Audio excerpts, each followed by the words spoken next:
Mais à un moment donné, j'étais en prière, puis le Seigneur me dit, tu sais que ma présence n'est pas seulement en toi, mais ma présence est aussi autour de toi. Puis c'est comme, je le savais, tu sais, je comprenais pas, tu sais, c'était comme, ben oui, je le sais, tu sais. Mais de la façon dont Dieu me le disait, c'est comme si j'avais oublié, c'est comme si j'étais moins consciente du fait que non seulement Dieu est en moi, que j'ai accès à Dieu devant son trône, mais sa présence m'environne, sa présence m'enveloppe. Lorsque je m'en vais en voiture, sa présence est partout dans la voiture, est partout autour de la voiture. Lorsque je vais au centre d'achat, sa présence est partout autour de moi. Lorsque je vais à l'église, c'est comme, il n'est pas juste en moi, il est sur moi, il est autour de moi. Puis c'est comme le Seigneur, il me ramenait dans sa parole, puis il montrait, tu sais, quand j'ai sorti mon peuple d'Israël d'Égypte, mon désir, c'était d'habiter au milieu du peuple. Et c'est encore mon désir, même si j'ai envoyé le Saint-Esprit. Non seulement je veux habiter en vous, mais je veux aussi être parmi vous. Je veux être autour de vous. Puis c'est comme le Seigneur m'a amené à cet endroit où est-ce qu'il veut que je prenne davantage conscience comme jamais. Parce que c'est en prenant conscience de sa présence qui est en nous, qui est autour de nous, dans notre environnement, qu'on va pouvoir amener notre environnement en alignement avec sa volonté, telle qu'elle est au ciel. Et c'est ce que Dieu désire faire. Donc, c'est pour ça que le titre de mon message, c'est créer un environnement où est-ce que Dieu peut demeurer, parce que sa présence peut être parmi nous, peut être autour de nous, mais on peut manquer de prendre conscience de sa présence, de prendre conscience de qu'est-ce qu'il fait. Donc, on peut passer à côté de qu'est-ce qu'il veut faire. Et moi, mon désir, c'est tellement plus que toute autre chose, ok? Au-delà de désirer un plus grand bâtiment, désirer qu'il y ait plus de gens, mon plus grand désir, c'est que notre Église soit une Église où est-ce que la présence de Dieu est. Un endroit qui peut faire descendre la présence de Dieu, qui peut contenir la présence de Dieu, parce que c'est comme ça qu'on peut avancer selon le mouvement de Dieu. De la même façon que le peuple d'Israël au désert. On se souvient, la Bible nous dit que dans le jour, Dieu se présentait comme une nuée. Et là, lorsque la nuée bougeait, eh bien, le peuple se déplaçait. Et la nuit, Dieu se présentait comme une colonne de feu. Donc, lorsque la colonne de feu restait en place, eh bien, le peuple restait en place. Et la Bible nous dit que lorsque Dieu était sous forme d'une nuée, eh bien, c'était pour conduire le peuple. Et lorsqu'il était sous forme d'une colonne de feu, eh bien, c'était pour éclairer le peuple. Et qu'est-ce qui est intéressant, c'est que le fait que Dieu se présentait sous la forme de ces deux éléments nous montre que quelle que soit la condition autour de nous, Dieu veut se manifester d'une façon qui est visible pour nous. Amen. D'une façon qui est compréhensible. Donc, Dieu veut que tu saisisses de la façon qui se manifeste dans ta vie en ce moment.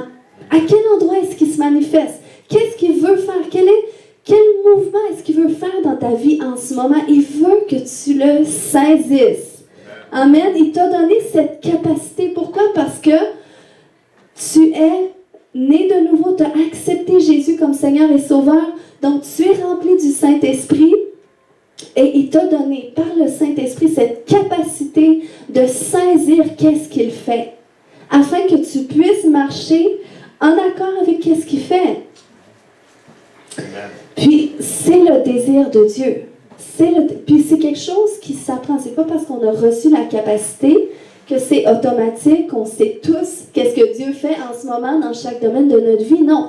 C'est quelque chose qui s'apprend, c'est quelque chose qui se développe, qui se pratique. On doit exercer nos sens spirituels. Amen.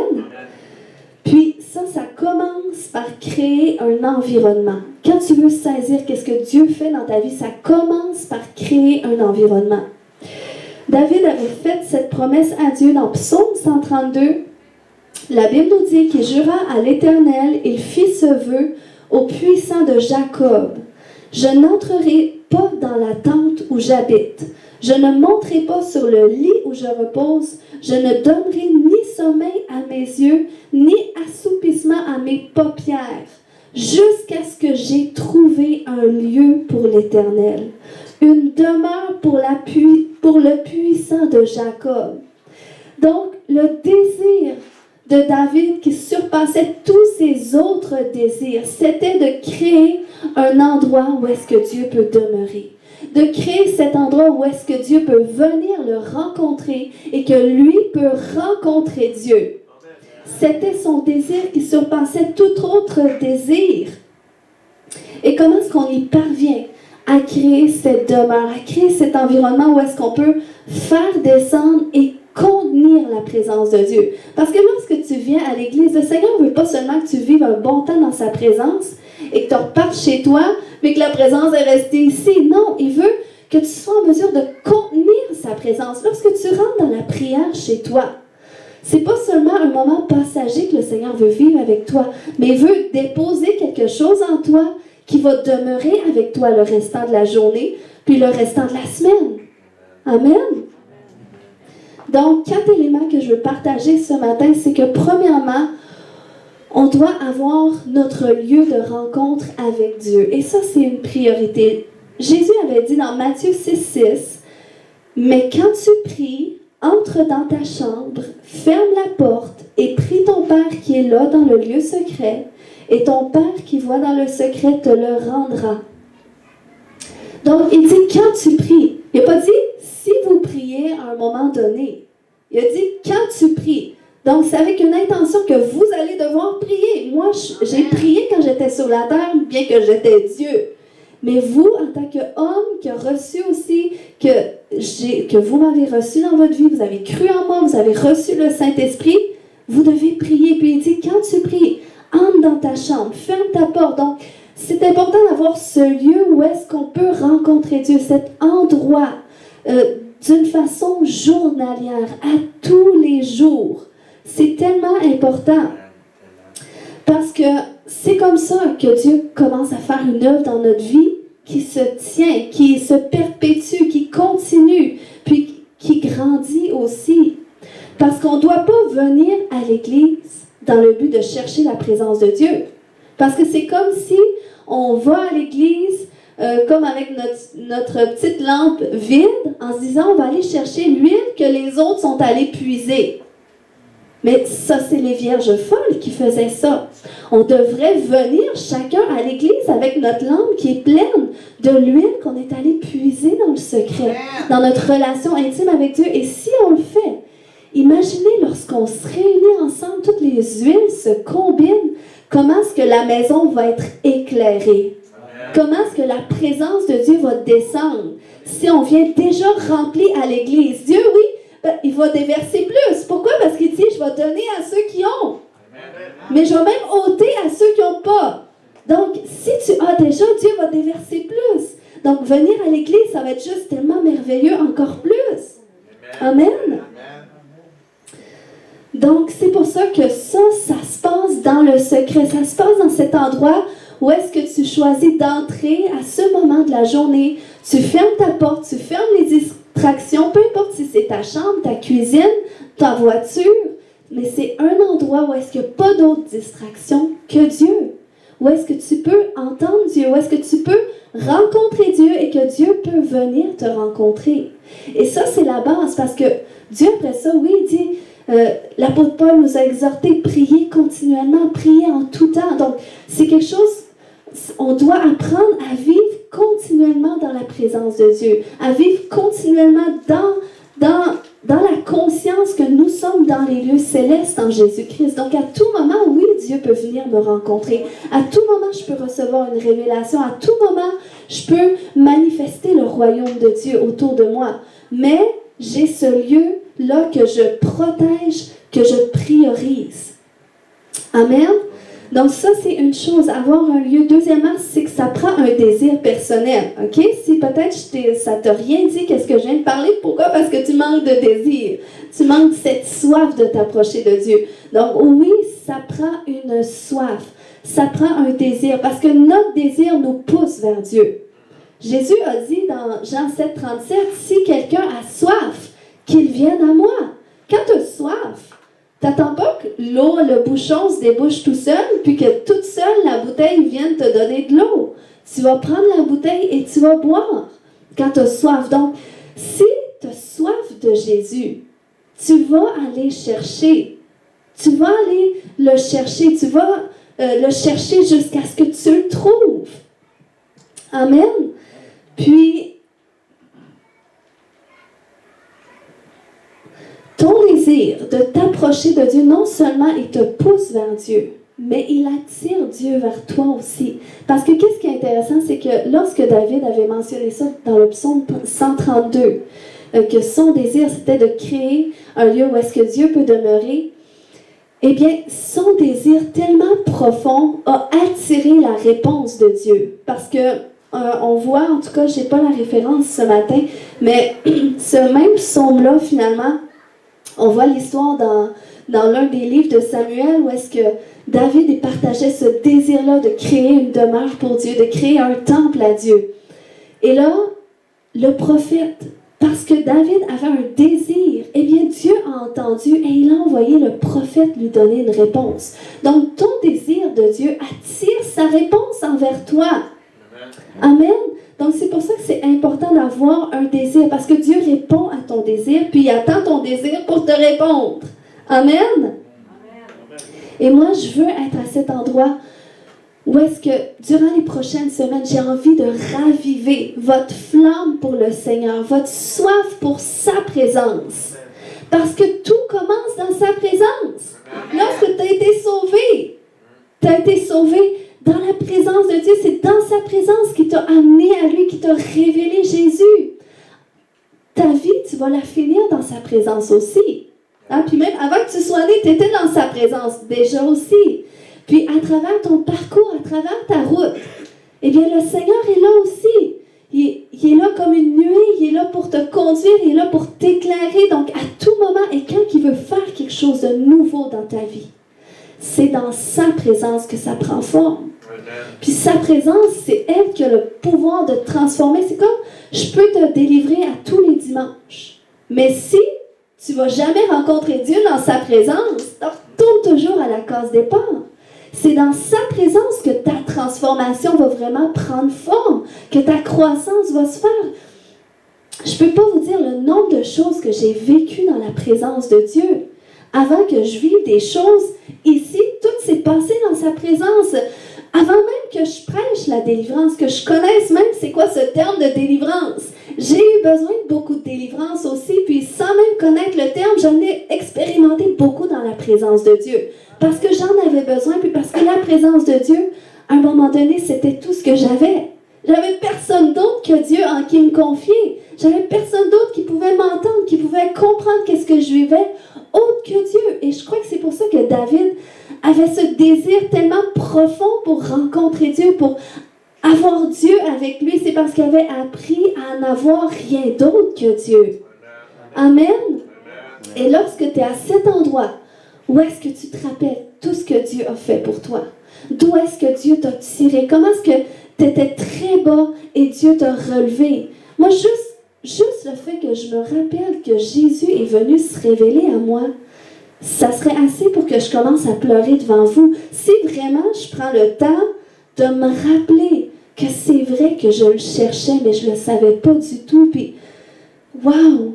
Il est venu toucher mon cœur, il est venu me tirer des ténèbres dans lesquelles j'étais, des tourments dans lesquels j'étais, des prisons. Je marchais dans une prison qui n'était pas visible à l'œil nu, mais spirituellement, j'étais emprisonnée par tellement de choses. Mais Dieu, dans son amour, il est venu me délivrer. Et c'est dans sa présence que ces choses-là se sont produites le plus. Lorsque j'étais seule avec lui, il y a tellement de combats que j'ai menés dans sa présence. Des combats jusqu'à des percées, des pleurs de peine profonde, de désespoir, jusqu'à des pleurs de réjouissance. J'ai été parfois couchée dans sa présence. Sa présence m'a amenée au sol, des fois à moitié sur un cadre de porte.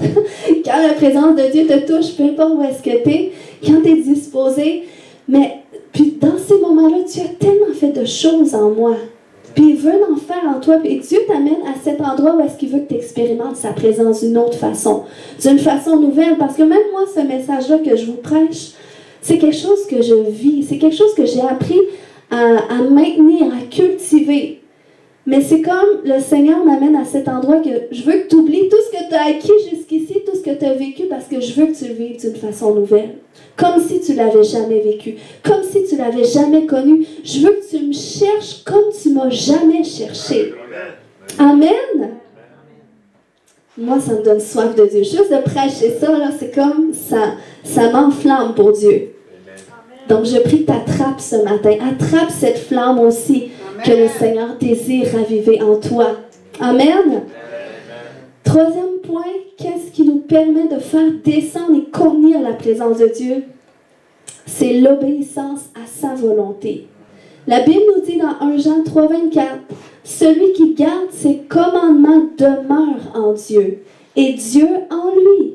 Et nous connaissons qu'il demeure en nous par l'Esprit qu'il nous a donné. » Donc, de garder ses commandements, c'est obéir à sa volonté.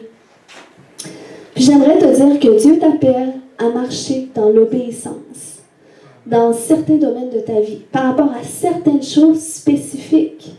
En ce moment, le Seigneur attire ton attention vers quelque chose.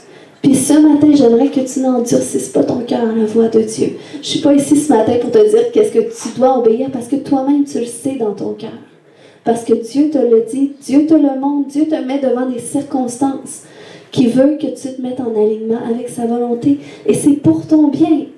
Puis on doit être à cet endroit où est-ce qu'on cherche la volonté de Dieu tout le temps. Parce que même peu importe qu'est-ce qu'on fait, qu'on peut se dire, je fais des bonnes choses, je sers Dieu, parce que même Jésus qui servait Dieu marchait dans les temps et les saisons de Dieu. Tu sais, avant qu'il commence à marcher dans son ministère, c'était quand même le Jésus oint d'esprit et de puissance.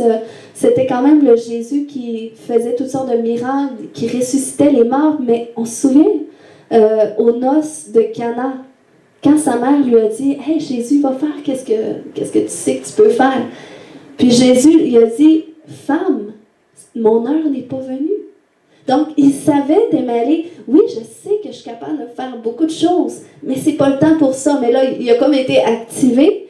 Mais ça nous montre que Jésus était conscient des temps et des saisons. Donc, Jésus marchait dans la soumission à Dieu. Et c'est pour ça que la Bible nous dit dans Jean 5, 19, que Jésus a dit « Le Fils ne peut rien faire de lui-même. Il ne fait que ce qu'il voit faire au Père. Et tout ce que le Père fait, le Fils aussi le fait pareillement. » Donc, Jésus, tout ce que Jésus faisait, c'était parce que Dieu lui montrait qu'il devait le faire. Donc, Jésus obéissait à Dieu. Il obéissait à la volonté de Dieu. Donc, la question que je te renvoie ce matin, c'est qu'est-ce que Jésus fait dans ta vie présentement? Ou qu'est-ce qu'il te demande de faire présentement? Parce que des fois, on veut faire plein de choses, mais on ne fait pas ce que Jésus nous a demandé à prime abord. Donc, des fois, c'est juste de revenir sur la dernière chose qu'il t'a demandé de faire et d'être obéissant jusqu'à temps qu'il dise « Ok, ton temps est venu, ton heure est venue maintenant. Voici, tu peux rentrer dans ces choses. » Amen. Puis, lorsqu'on ne sait pas qu'est-ce que Dieu fait, parce que oui, des fois, ça semble facile à peut-être, je le prêche, ça semble facile à dire, ben oui, tu sais, qu'est-ce que Dieu fait, mais des fois, c'est difficile de savoir, mais qu'est-ce que Dieu fait vraiment? Mais qu'est-ce qu'on doit faire si on doit persévérer? Tu lui demandes, Seigneur, qu'est-ce que tu fais dans ma vie présentement? Qu'est-ce que tu fais dans ma vie spirituelle? Qu'est-ce que tu fais au sein de ma famille présentement? Qu'est-ce que tu fais dans mon travail? Au sein de mes finances? Qu'est-ce que tu fais présentement? Qu'est-ce que tu m'appelles à faire? Peut-être si le Seigneur te bénit financièrement, c'est peut-être pas pour que tu aies acheté un tracteur. Peut-être que c'est pour que tu mets de l'argent de côté pour un futur projet que tu ne connais pas encore, mais qui va venir éventuellement. Donc, c'est pour ça qu'on a besoin du discernement. Et ça, c'est dans sa présence, dans ton lieu secret. Quand tu t'arrêtes, c'est pas... Oui, quand je cuisine, des fois, je parle à Dieu, des fois, je lui pose des questions. Mais je vais être plus réceptive si je m'arrête. Je dis, OK, Seigneur, qu'est-ce que tu dis finalement pour ça? Je vais être plus attentive. Des fois, je m'en vais, je suis dans un moment où est-ce que tout est occupé, tout le monde bouge autour de moi, je peux pas aller m'enfermer puis prier. Je vais à la salle de bain. Je fais comme si j'allais à la toilette, mais je vais juste prier. Des fois, ça m'arrive. Je m'assieds puis là, je parle au Seigneur. Et là, je reviens comme si rien n'était.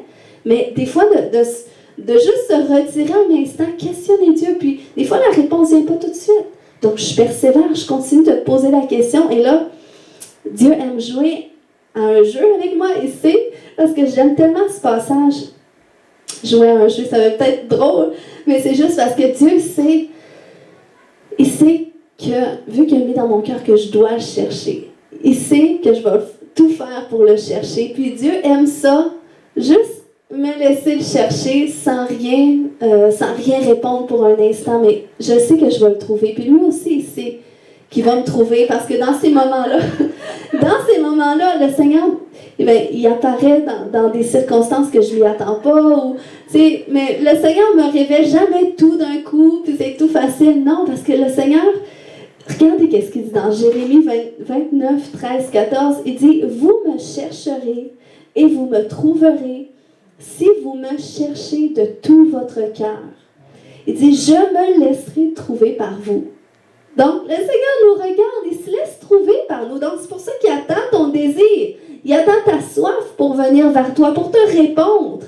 Donc, le Seigneur, il se laisse trouver par nous. Puis, ça, c'est un des premiers versets bibliques que j'ai connus. Puis, intense comme j'étais à l'époque, puis je suis encore un peu, mais c'est comme, quand j'ai découvert ce verset-là, j'ai comme dit, OK, tu dis, Seigneur Dieu, que si je te cherche de tout mon cœur, je vais te trouver. Fait que je vais tout faire pour te chercher jusqu'à ce que je te trouve. Je vais voir si finalement, est-ce que c'est vrai, est-ce que je vais vraiment te trouver. Donc, des fois, je me mets des défis comme ça. Puis, ça fonctionne. Finalement, ça fonctionne que Dieu, il confirme sa parole. Puis, je me souviens, quand j'étais venue au Seigneur, j'avais connu ce verset-là, puis j'étais toute jeune dans le Seigneur, puis j'étais venue à Dieu avec une liste de tout ce que moi je veux dans la vie, de tous mes désirs, mes rêves, tout ça. Et là, j'ai amené ça devant le Seigneur, puis j'ai commencé à le chercher comme ça avec ma liste. Jusqu'au temps qu'à force de le chercher, eh bien, à un moment donné, ma liste a pris le bord. J'ai dit, Seigneur, je veux plus rien de qu'est-ce que je croyais qui était bon, je veux qu'est-ce que toi tu veux. Et c'est comme ça que, sans le réaliser même, j'étais en train de trouver Dieu. Parce que mes intérêts changeaient, mes désirs changeaient. Et c'est comme ça qu'à force de le chercher de tout mon cœur, puis c'est dans mon lieu secret que ça a commencé. Ça a commencé dans cet instant où est-ce que j'ai dit, à tous les jours, je prends du temps avec Jésus, juste pour être dans sa présence, juste pour lui parler, juste pour lire la parole. Et il est venu me rencontrer comme ça au fil du temps, puis d'une façon assez intense pour que mon cœur se tourne pleinement vers lui. Mais ça n'a pas toujours été comme ça non plus. Hein? Il y a ces saisons où est-ce que le Seigneur se révèle facilement à toi, mais il y a ces autres saisons où est-ce que c'est toi qui dois le chercher. C'est toi qui dois pousser, c'est toi qui dois creuser, parce qu'il veut voir jusqu'à où est-ce que tu veux vraiment le chercher de tout ton cœur. Donc c'est pour ça que ne soyez pas découragés, peut-être vous dire, moi j'ai jamais vécu tout ça, mais le Seigneur veut te faire vivre tout ça. Amen. Amen. Puis je me souviens que quand je suis venue au Seigneur comme ça, c'est environ 3 mois et demi après, j'ai eu 3 rêves répétitifs où est-ce que Dieu me montrait que je serais pasteur. Mais vous comprenez que j'avais rien d'un pasteur à l'époque. J'avais 3 mois et demi de conversion. Je n'étais pas d'une famille chrétienne, aucun cours connaissance biblique. J'avais même pas d'identité. Je savais même pas qui j'étais. J'avais besoin de délivrance, besoin de guérison. J'étais tourmentée. Mais j'étais en plein qu'est-ce que Dieu recherchait. Pourquoi?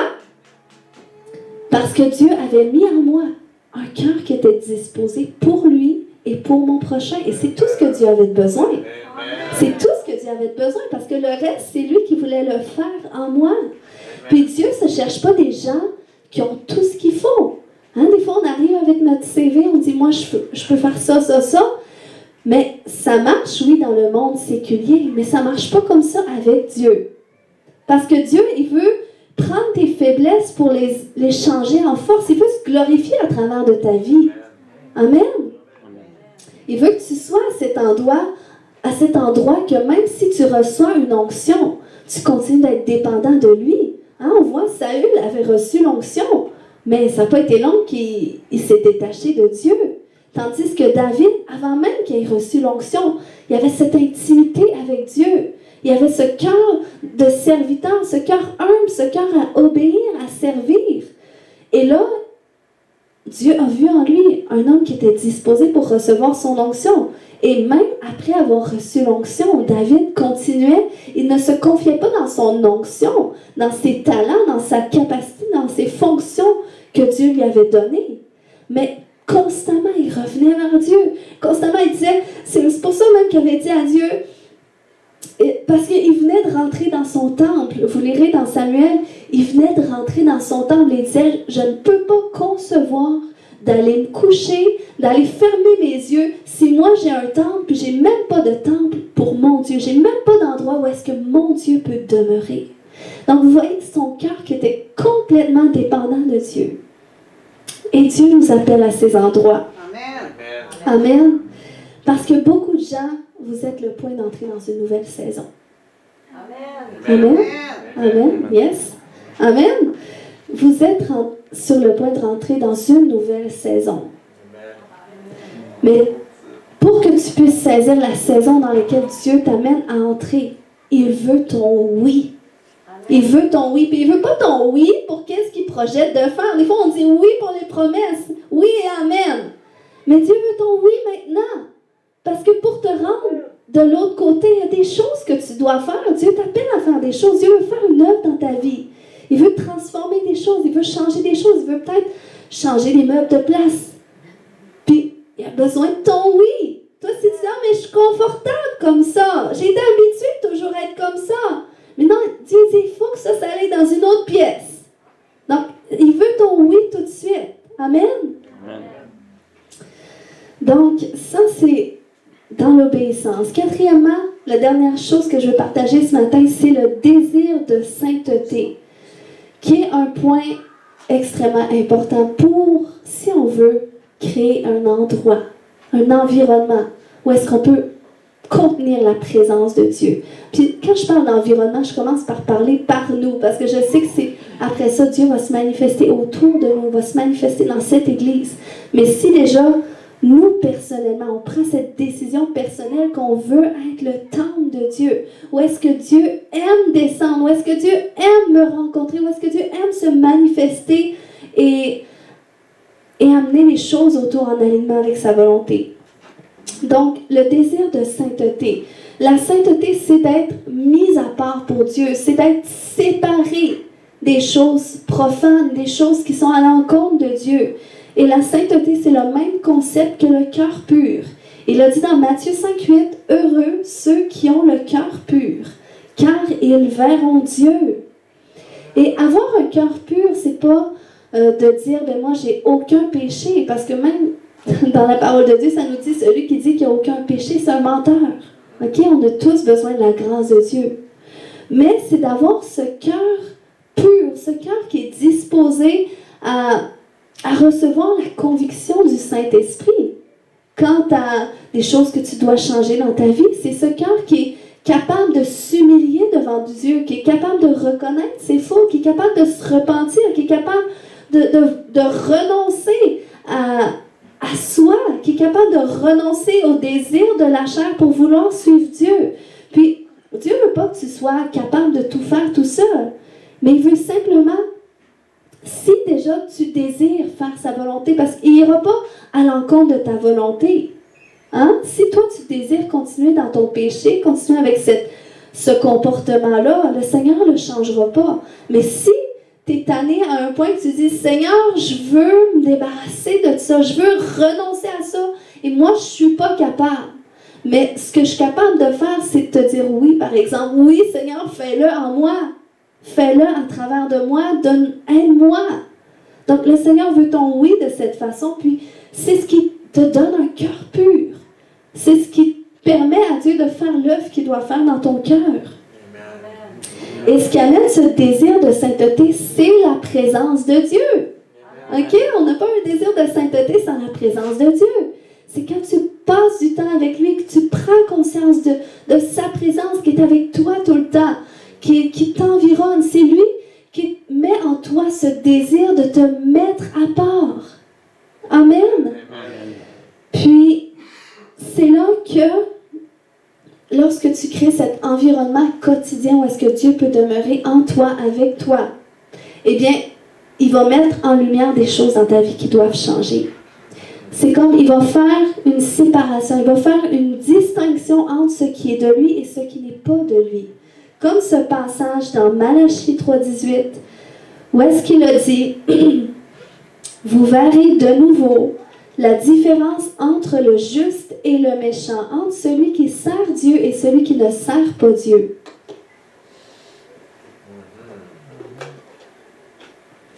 Donc ça, c'est une distinction que le Seigneur va faire de plus en plus dans ces temps de la fin, autour de nous, dans son Église, parce que le Seigneur se cherche une Église, une épouse, des gens qui vont le servir d'un cœur sincère, qui vont marcher avec lui d'un cœur sincère. Donc ça, c'est une distinction qu'on va voir de plus en plus.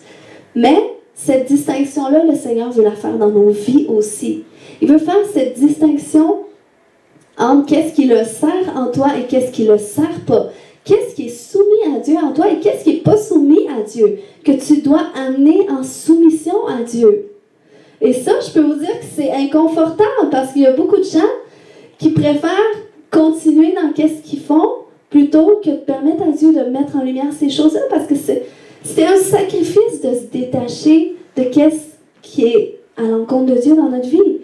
Et moi, je me souviens, une époque de ma vie, je vivais des situations répétitives, j'étais chrétienne, tout ça, mais je vivais des situations répétitives où est-ce que je parlais sur le coup de l'émotion, puis je disais des paroles que je voulais pas dire, puis je regrettais, tu sais, des mots que j'aurais pas dû dire, tu sais, puis j'étais consciente que la vie et la mort est au pouvoir de la langue, mais c'est comme ces situations-là, quand je les vivais, ben là, c'était plus fort que moi, puis là, je parlais sur le coup de l'émotion, puis ça devenait tellement particulier que c'est comme si, je vous dis, c'était spécial, parce que là, les situations se répétaient, là, je sortais des paroles que je voulais pas dire, mais là, c'était devenu comme si je pouvais sentir au ralenti les paroles qui allaient sortir de mon cœur, puis c'est comme si je sortais presque de mon corps, puis je pouvais me voir dire ces paroles-là. Et là, j'avais une profonde conviction qui me venait dans ce temps-là, puis là, c'est comme, je ne m'aimais pas quand je me voyais comme ça, puis je me disais, Seigneur, ça n'a pas de sens, pourquoi ça sort de moi, puis c'est comme, je voyais toute la scène au ralenti, puis là, ça se répétait, mais à toutes les fois, je revenais vers Dieu, je disais, Seigneur, je me repens, je renonce à ça, Seigneur, je veux pas que ça sorte de moi, je veux que tu me libères de ça. Puis ça a été quand même un long processus, où est-ce que, justement, le Seigneur permettait, c'est pas, tu sais, de ma perspective à ce moment-là, j'aurais pu dire que je suis spirituellement attaquée, que le diable est après moi, il m'attaque, il m'amène à dire des choses que je ne veux pas dire. Mais avec du recul, j'ai compris que non, tu sais, il ne faut pas non plus voir le diable partout. Même moi qui fais de la délivrance, je ne vois pas les démons partout. Je vois plus Dieu, qu'est-ce que Dieu fait que qu'est-ce que le diable fait. Puis si je vois qu'est-ce que le diable fait, mais je vais juste rétablir qu'est-ce que Dieu veut faire.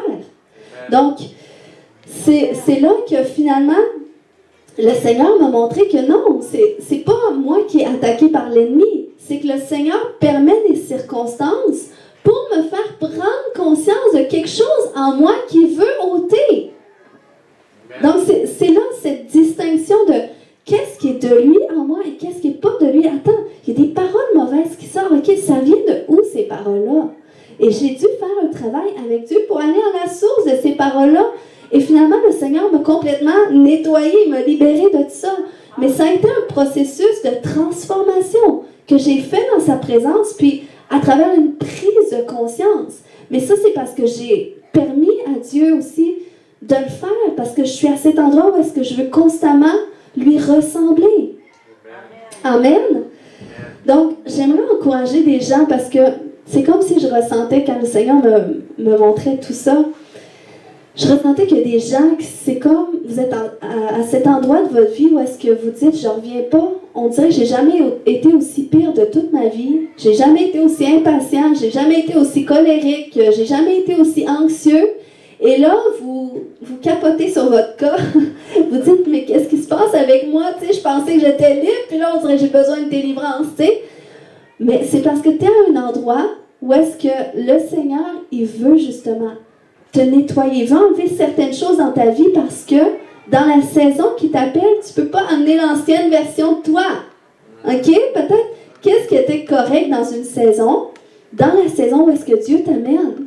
Et tu ne peux pas amener ça avec toi. Mais tu es libre. Tu es libre de te laisser changer par Dieu, de vouloir te laisser transformer. C'est ton choix à toi. Mais si tu ne le fais pas, si tu repousses tout le temps à dire non, je ne veux pas aller voir en profondeur, je ne veux pas chercher à comprendre, je suis comme ça, eh bien, c'est toi qui retardes ta saison. C'est toi qui retardes une percée à quelque part. Peut-être c'est une percée dans ta famille. Peut-être c'est le salut dans ta famille. Peut-être que c'est une percée dans ton ministère, dans tes finances. Donc, c'est pour ça, je vous dis, si on est dans sa présence, c'est pour ça que ça commence dans sa présence. Parce que la présence de Dieu, il nous brusque pas. Hein, il va à notre rythme. Puis il nous connaît. C'est pas comme quand ton mari, ta femme te dit « Là, je suis tannée de ça, ça doit changer. » Tu sais, Dieu n'est pas comme ça. Dieu est amour, puis il est tellement patient envers nous. Puis, à toutes les fois que le Seigneur m'a convaincu de péché, de choses que je devais changer, c'était tout le temps dans un amour, puis dans un amour tellement profond où est-ce que c'est comme Dieu m'ouvrait les bras, puis c'était comme « Viens ma fille, je vais t'aider. » C'était pas je te condamne, puis ça c'est l'ennemi qui veut nous condamner. Mais on n'a plus de condamnation lorsqu'on est en Jésus-Christ. Donc tu peux recevoir ta rédemption. Amen. Donc, mais tout ça, tu as besoin, dans ta relation personnelle avec Dieu, parce que moi je peux vous le prêcher. Mais il faut que ce message-là, que Dieu vous l'enseigne aussi dans sa présence. Il faut que dans sa présence, il soit en mesure de te révéler qu'est-ce que je t'enseigne ce matin. Amen. Et lorsque tu apprends à marcher comme ça, dans la soumission à Dieu, dans le désir de te conformer à sa volonté, c'est là que le processus de transformation s'enclenche. Pourquoi? Parce que c'est comme tu parviens à un niveau d'humilité qui va attirer la grâce de Dieu sur ta vie. Tu sais, on se souvient de ce verset dans Jacques 4, 6, où ça nous dit que Dieu résiste aux orgueilleux, mais il fait grâce aux humbles. Donc, ceux qui sont orgueilleux, dans le sens que ceux qui ont du mal à laisser Dieu mettre en lumière des choses, ils ont du mal à laisser Dieu les reprendre, ils ont du mal comme à laisser l'espace à Dieu, qu'ils devraient avoir comme Seigneur dans leur vie. Eh bien, c'est pas parce que Dieu veut, mais oui, il va y avoir une résistance dans votre relation avec Dieu. Mais lorsque tu es à cet endroit où est-ce que tu dis, écoute, je suis vraiment imparfaite. Puis j'ai dû en venir à ce point à un moment donné, tu sais, au début quand je suis venue au Seigneur, c'est comme j'étais légaliste, tu sais, il faut suivre qu'est-ce que la parole de Dieu dit, puis sinon, ben, tu sais, j'étais comme, t'es condamné, tu sais, parce que j'avais tellement un désir de me mettre à part pour Dieu, mais à un moment donné, j'ai compris que, ok, mais c'est pas par mes forces à moi, c'est par sa grâce à lui. Ce qui veut dire que même si, oui, je désire avoir un cœur pur, oui, je désire marcher dans la sainteté, dans sa volonté, ça peut arriver que je dépasse à quelque part, ça peut arriver que je tombe à quelque part. Mais pour ça, j'ai besoin de sa grâce qui m'aide toujours à me relever. Donc, la Bible dit que Dieu résiste aux orgueilleux, mais il fait grâce aux humbles. Donc, à ceux qui s'humilient, c'est comme, ok, si on prend la phrase autrement, moi, il y a des choses dans la vie que je ne peux pas résister. Tu sais, si par exemple, mes garçons, par exemple, je les ai chicanés parce que là, ils ont fait quelque chose qu'il ne fallait pas faire, tout ça, mais s'ils reviennent vers moi après, puis là, tu sais, ils sont comme « Maman, t'es la plus belle, t'es une reine », des fois, ils me disent des choses comme ça, puis c'est le genre de choses de la bouche de mes fils que je ne peux pas résister lorsqu'ils me disent « Maman, c'est tellement bon ce que tu as fait pour souper », vu que ça n'arrive pas souvent, mais lorsqu'ils me disent ça, ça vient conquérir mon cœur. C'est comme même si j'étais fâchée contre eux il y a 1 minute, et bien là, tu sais, j'ai comme tout oublié, puis je vais les serrer dans mes bras, je vais leur dire combien je les aime. Je ne peux pas résister à ça. Et bien, c'est la même chose avec Dieu. Il ne peut pas résister à ta soif pour lui. Il ne peut pas résister à ton désir pour lui. Il ne peut pas résister lorsque tu t'humilies devant lui. Tu dis, Seigneur, j'ai encore tombé, Seigneur, j'ai encore dit qu'est-ce qu'il fallait pas que je dise, j'ai encore fait telle chose, Seigneur. Le Seigneur ne peut pas résister à ça. Il t'aime tellement, c'est comme il ne peut pas résister de te communiquer son amour. Il ne peut pas résister de te communiquer sa grâce. Il ne peut pas résister de tendre la main, de dire, viens, relève-toi. Il peut pas, tu deviens irrésistible pour Dieu. Lorsque tu apprends à t'humilier, lorsque tu apprends à marcher dans la soumission à Dieu, lorsque tu cherches la volonté de Dieu, tu dis, oui, c'est vrai que je ne suis pas parfaite.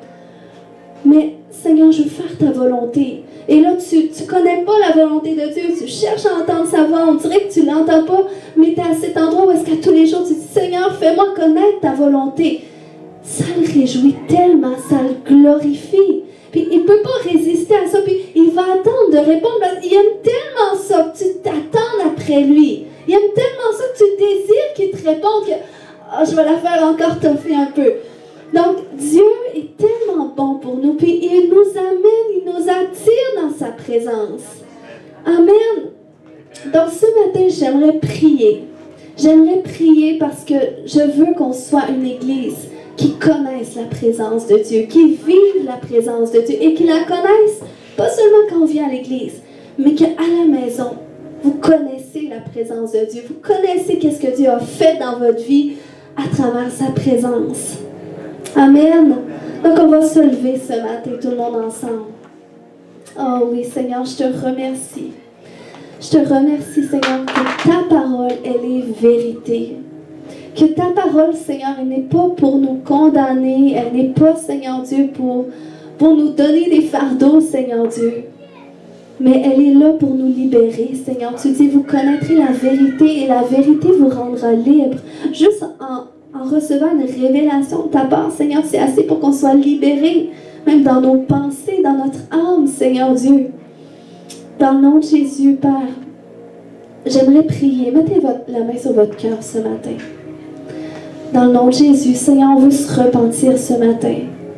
On veut se repentir, Seigneur, pour avoir manqué de considérer ta présence. Pour avoir manqué, Seigneur, de considérer ta personne, de considérer, de prendre du temps avec toi, Seigneur Dieu.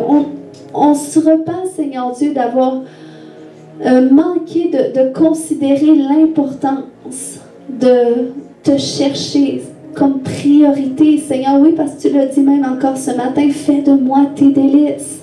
Et je vais te donner ce que ton cœur désire. Mais tu dois d'abord faire de moi tes délices. Et Seigneur, amène-nous à cet endroit où est-ce qu'on fait de toi nos délices. Où est-ce qu'on fait de toi nos délices. Je vous dis, la présence de Dieu, il n'y a rien de plus sécuritaire pour cela.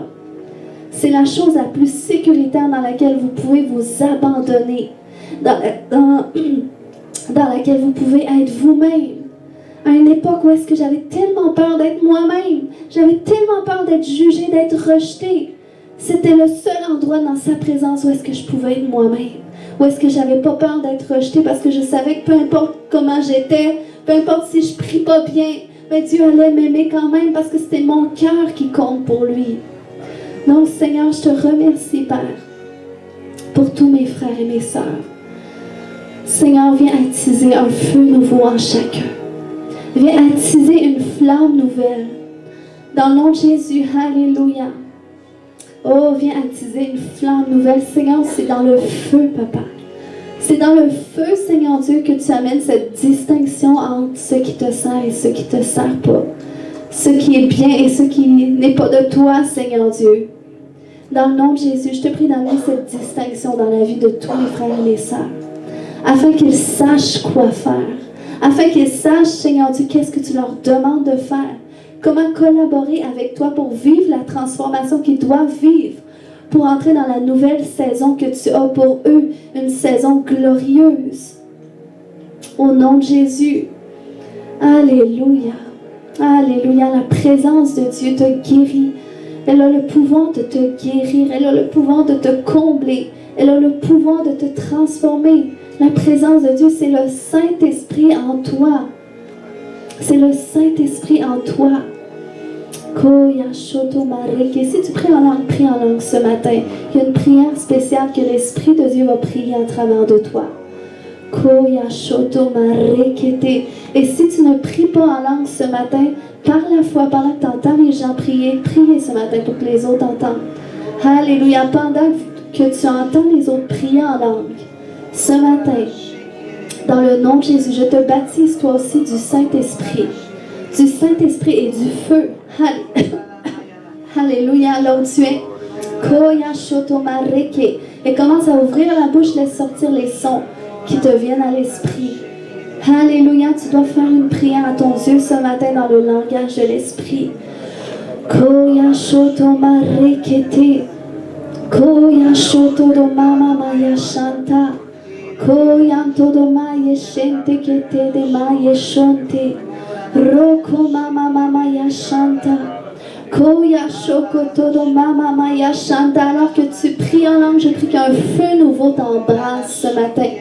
Qu'un feu nouveau vienne tout consumer. Vienne consumer qu'est-ce qui n'est pas de Dieu et vienne embraser. Alléluia, qu'est-ce que Dieu a déposé en toi.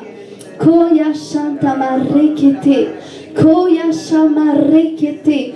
Alléluia, je vais ranimer ton espérance ce matin. Ton espérance, alléluia. Dans les miracles que tu espères, dans les percées que tu espères. Alléluia, dans qu'est-ce que Dieu t'a promis qui est une saison qui est proche, qui est devant toi dans le nom puissant de Jésus-Christ. Mais je déclare, Seigneur Dieu, que par ton esprit, prie, tu viens clarifier, Seigneur Dieu, quelle saison s'en vient, Seigneur, parce qu'on ne veut pas être 4 saisons en avance et espérer que ça arrive maintenant. Non, Seigneur. On veut être au bon temps, au bon moment avec toi, Seigneur Dieu. Dans qu'est-ce que tu fais? Koya Shata, la présence de Dieu est ici ce matin. Laisse-la t'envelopper. Rokomaya Shanta. Koya Shoto Marekete Yeshete. Koyanta, reçois sa présence ce matin. Il t'environne, il t'entoure, il te confirme. Je suis avec toi.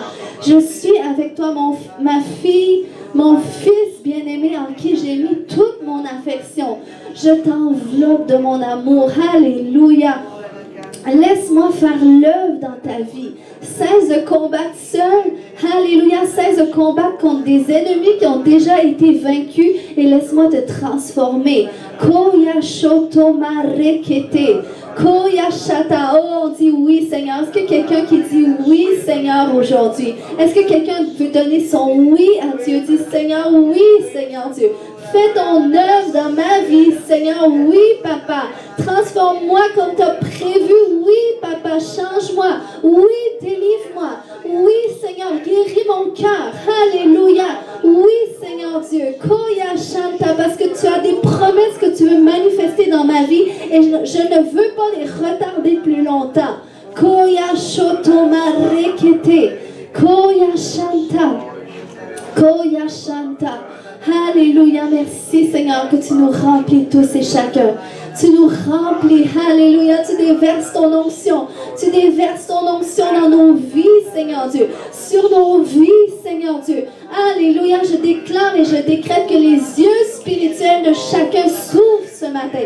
Et qu'on va commencer à distinguer, Seigneur, ce que tu fais. On va commencer à distinguer ton action. Ton mouvement, Seigneur Dieu. Alléluia. Oui, Papa, je déclare, Seigneur, que nous entrons dans une nouvelle dimension, à un autre niveau spirituel, Seigneur Dieu. Et tout cela à cause de ta présence dans nos vies, Seigneur Dieu. Au nom de Jésus, je prie pour une soif, Seigneur Dieu. Une soif, Seigneur. Alléluia. Au nom de Jésus, je ranime la soif de mes frères et de mes sœurs. Au nom de Jésus, je ranime la soif. Je ranime la soif. Alléluia. Alléluia. Alléluia. Koya Shoto. Oh, il y a des soifs qui sont ranimées ce matin. Ça part de votre ventre. Alléluia. Alléluia. Il y a des soifs qui sont ranimées dans les seins. Koya Shoto, dans votre sein ce matin. Korakamaya Shata. Kemaye Shete. Koya Shama Rekete. Koya Shoto Maye Shakata. Alléluia, merci Seigneur. Il y a des miracles qui sont enfantés aujourd'hui. Alléluia, il y a des miracles que le Seigneur, je vois que le Seigneur est en train d'enfanter un miracle dans la vie de ma soeur Diane. Au nom de Jésus. Alléluia, lève les mains Diane, là où est-ce que tu es. Le Seigneur fait des miracles dans ta vie. Alléluia.